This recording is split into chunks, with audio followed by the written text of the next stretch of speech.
Have you noticed the paradox of our time? We live in an age where information is infinite, AI chatbots answer any question, news feeds never stop, and data floods our minds every second. Yet despite knowing more than any generation before us, many of us feel more anxious, more divided, and more lost than ever.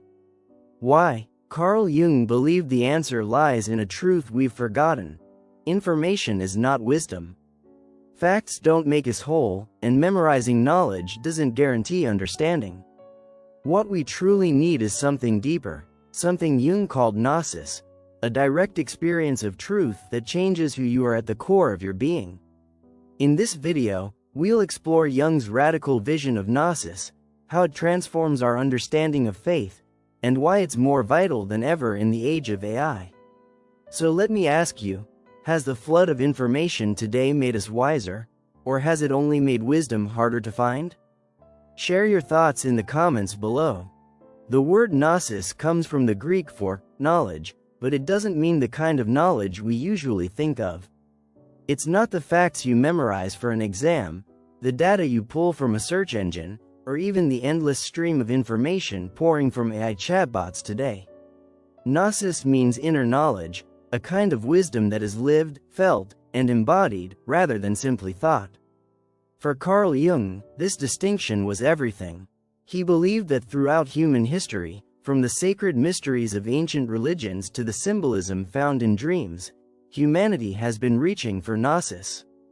It is not about external authority telling you what is true, but about awakening to truth within yourself. In fact, when Jung studied Gnostic texts, he was struck by how vividly they described the very same archetypal patterns he was finding in his patients' unconscious minds. The myths, symbols, and visions of the Gnostics were not random, they were maps of the psyche. Think of it this way: information is like reading about the shape of a mountain in a travel guide. Gnosis is standing on that mountain, breathing its air, feeling the stones beneath your feet, and being changed by the climb. One is a description, the other is an experience, and that experience transforms you.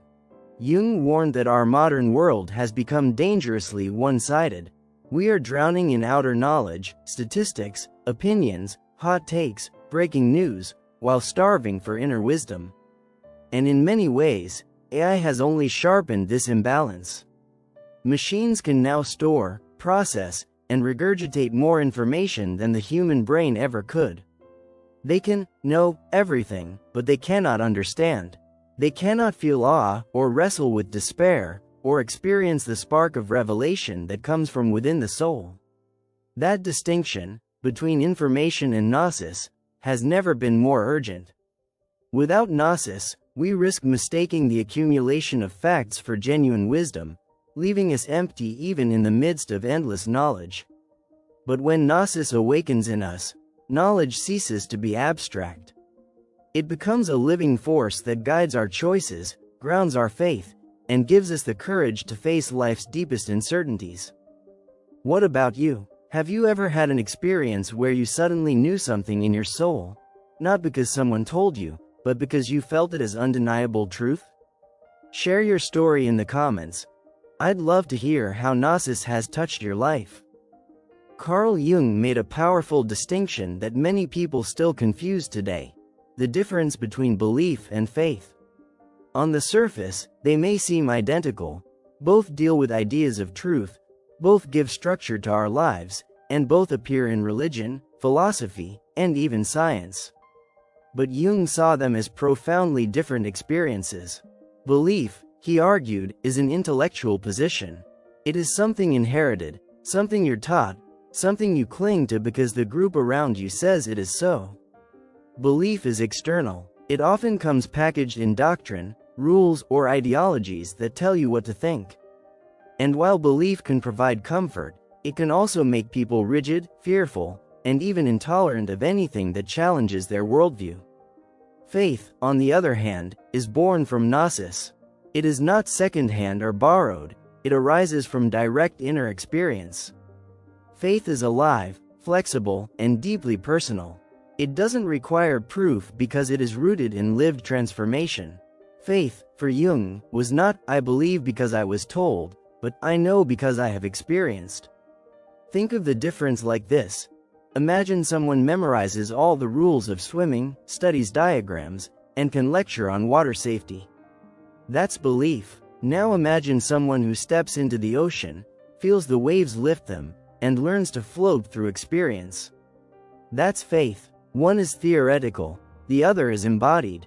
In our modern age, this distinction has become even more urgent. We are surrounded by institutions, media narratives, and now even AI-generated texts that try to feed us beliefs, statements about what is true, what is false, what should be trusted. But none of these provide faith. Machines can replicate belief endlessly, spitting out doctrines, affirmations, even sermons. But they cannot give you the inner certainty that comes only from Gnosis. And this is why Jung's perspective is so revolutionary. He knew that true spiritual and psychological strength does not come from clinging to dogma, but from awakening to the self. Faith is not something you argue over. It is something you embody. When you encounter truth directly, whether through a dream, a moment of synchronicity, or a confrontation with your shadow, your life changes. That transformation is faith. So the real question becomes, are we living with beliefs that belong to someone else? Or are we walking with faith that comes from our own experience of truth? I'd love to hear your thoughts. Do you think most people today are guided more by belief systems or by genuine faith? Drop your reflections in the comments, and let's see how this distinction plays out in our modern world. The difference between belief and faith becomes clearer when we look at Jung's own life.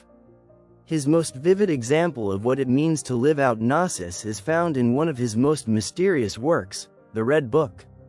The Red Book was never meant for public eyes. For decades, Jung kept it locked away, fearing that people would dismiss it as madness. In truth, it was his record of a profound psychological and spiritual descent. Around 1913, Jung entered what he later called his confrontation with the unconscious. He began to experience overwhelming dreams and visions, powerful images that broke through his waking life. At first, he feared he might be losing his mind, but instead of resisting these experiences, Jung made a radical choice. He decided to meet them head-on. He began writing, painting, and dialoguing with the figures that appeared to him. Among them was Philemon, an old man with wings who became a kind of inner teacher. Jung also encountered mythic gods, demons, and archetypal beings that seemed to rise from some deep reservoir of the psyche. These encounters were not delusions. For Jung, they were revelations of the collective unconscious, the universal storehouse of images, symbols, and stories that shape human life. Why is this descent so important for understanding Gnosis? Because Jung discovered that true knowledge is not a matter of collecting facts or repeating doctrines. It often emerges out of crisis, through facing the chaos within, wrestling with fear, and confronting the shadow. Gnosis is not gained by avoiding these depths, but by walking through them. This is why Jung was so fascinated by the Gnostics of antiquity. Their strange symbolic language, their visions of light and darkness, and their cosmic myths were not, to him, primitive superstition. They were early attempts to describe the same kind of inner experiences he was recording in the Red Book. In other words, the Gnostics were not speaking in abstractions, they were mapping the journey of the psyche itself. Contrast this with our relationship to modern AI. Ask a machine about the meaning of life, and it will give you a tidy explanation, a list of perspectives, maybe even something that sounds profound. But AI cannot descend into chaos for you. It cannot wrestle with your dreams, or integrate your shadow, or reveal the myth that secretly guides your life. That journey is deeply human, and it cannot be outsourced. Jung's descent nearly shattered him, but it also transformed him. Without it, he would not have discovered the archetypes, the collective unconscious, or the process of individuation. In other words, without that confrontation, there would be no Jung as we know him today. So here's the question. If you were faced with the depths of your own unconscious, would you dare to descend, or would you turn away? Share your thoughts in the comments, because your answer may reveal more about your path than you realize. Carl Jung warned that one of the greatest obstacles to wisdom is not ignorance, it is false knowledge. To think we know when we do not, to mistake surface information for deep truth, is far more dangerous than admitting we don't have the answers. And nowhere is this more relevant than in our relationship with the shadow. The shadow, in Jung's psychology, is the part of ourselves we refuse to see. It's made up of the qualities, desires, and impulses we deny or repress because they don't fit the image we want to present to the world. But what we push away doesn't disappear, it hides in the unconscious, influencing our behavior from the dark. The danger is that we often replace the unknown shadow with false knowing. We convince ourselves, I already understand myself, I know who I am, yet the unacknowledged shadow still acts through us, sabotaging relationships, fueling prejudice, or driving compulsions we can't explain. This illusion of knowledge is everywhere today.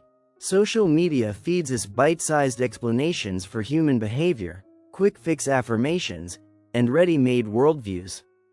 AI can generate endless data and convincing arguments, but without context, without lived experience, much of it is shallow imitation. The risk is that we begin to confuse these fragments of information with wisdom. We think we understand ourselves in the world, when in truth, we've only skimmed the surface. Jung would say this false knowledge is dangerous precisely because it blinds us.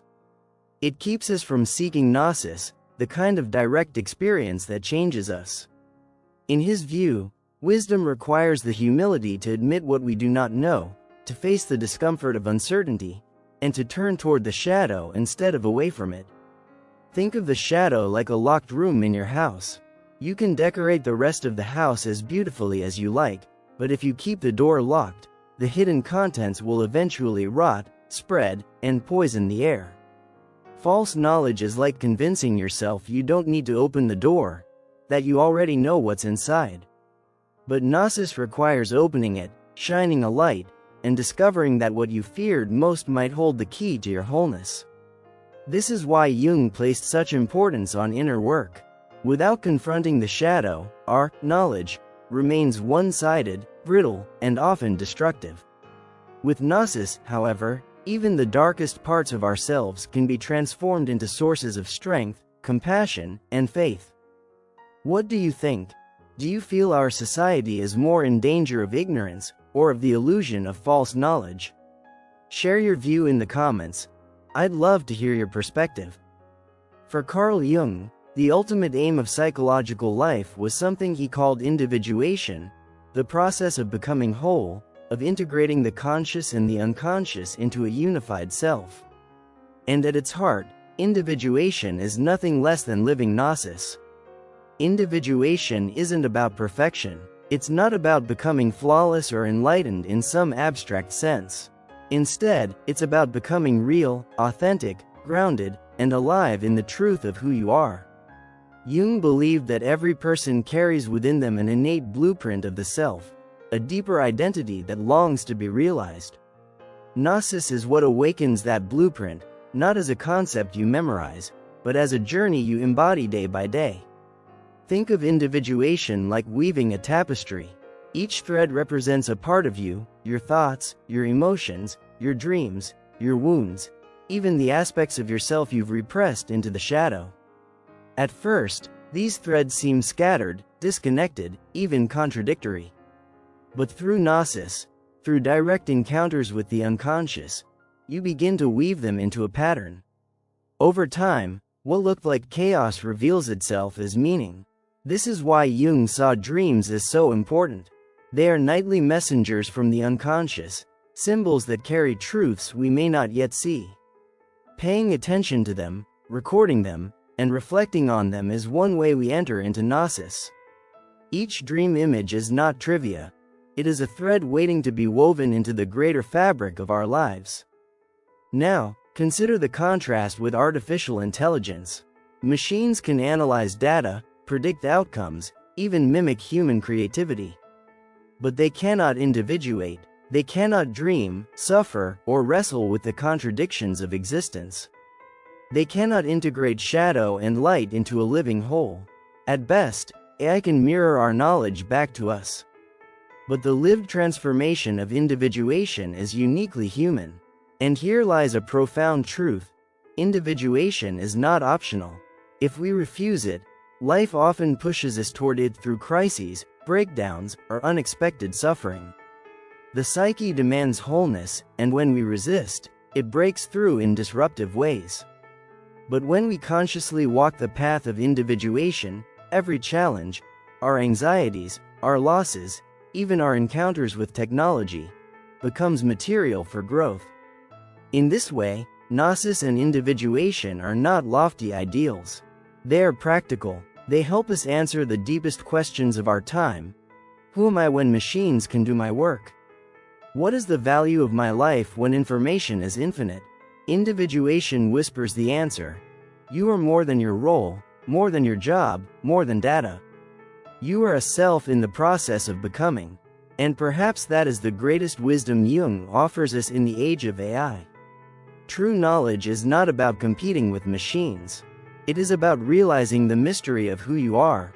That is living Gnosis. I'd love to know, do you see individuation as something happening in your own life right now? What signs of integration, or resistance, have you noticed in yourself? Share your reflections in the comments below. We live in extraordinary times. For the first time in history, we have access to nearly all of humanity's accumulated knowledge in the palm of our hands. AI can compose essays, generate art, even simulate conversation so convincingly that it feels alive. But Carl Jung would remind us of a vital truth: none of this guarantees wisdom. Information alone cannot transform us. Gnosis can. Gnosis is the lived experience of truth. It is the mountain you climb, not the map you memorize. It is the dream that shakes you awake, the moment of synchronicity that stops you in your tracks, the confrontation with your shadow that humbles and heals you. It is the slow, courageous work of individuation, becoming who you truly are. In the age of machines, the danger is to believe that data equals wisdom, or that borrowed beliefs can replace inner experience. But Jung points us to a higher path, one where knowledge becomes faith, where shadow becomes light, and where each of us takes responsibility for our own transformation.